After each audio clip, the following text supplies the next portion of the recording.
Labutis, pažiūrėkime, ką jis tau jaučia.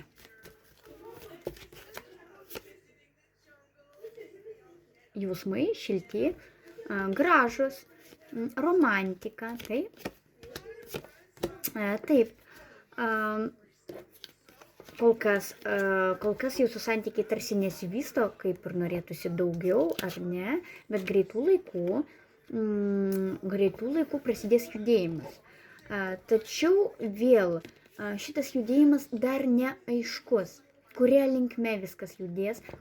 Pavyzdžiui, galbūt bus planuojamas susitikimas, ar ne, bet jis ne iš karto bus. Po kažkurio laiko, kol kas, kaip ir turėtų būti judėjimas, bet šioj vietoj kažkodėl mes judam tarsi ne į priekį, o atgal.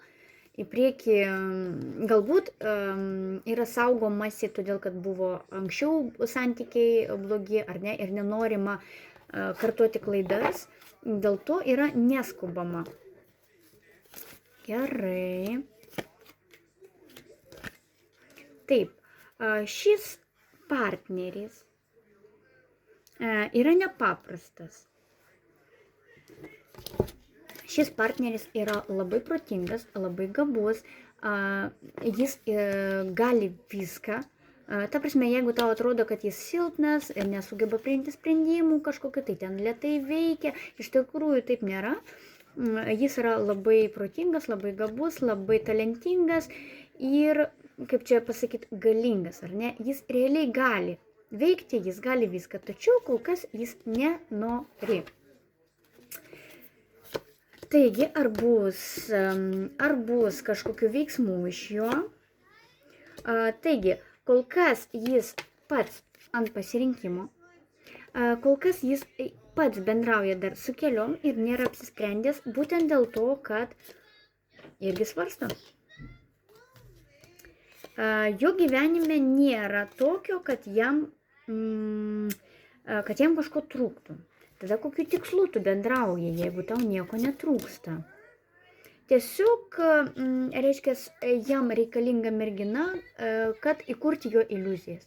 Reiškia, jis savo prisigalvojo, ko jis norėtų, kaip jis norėtų ir tam tikslui jis ieško savo, reiškia, damos, kuri išpildytų jo kažkokias tai svajones, kažkokias tai iliuzijas, ar ne, ir gal ir ne viena iliuzija, galbūt tie susitikimai galėtų būti ir tarsi naudingi abiem, ar ne, tai būtų iš naudos. Tai ne iš meilės, tai ne iš kažkokių tai, nestatys jis jokių, reiškia, gyvenimą kartu, jokių šitų konkretumų, tai bus tiesiog gauti norimą tikslą.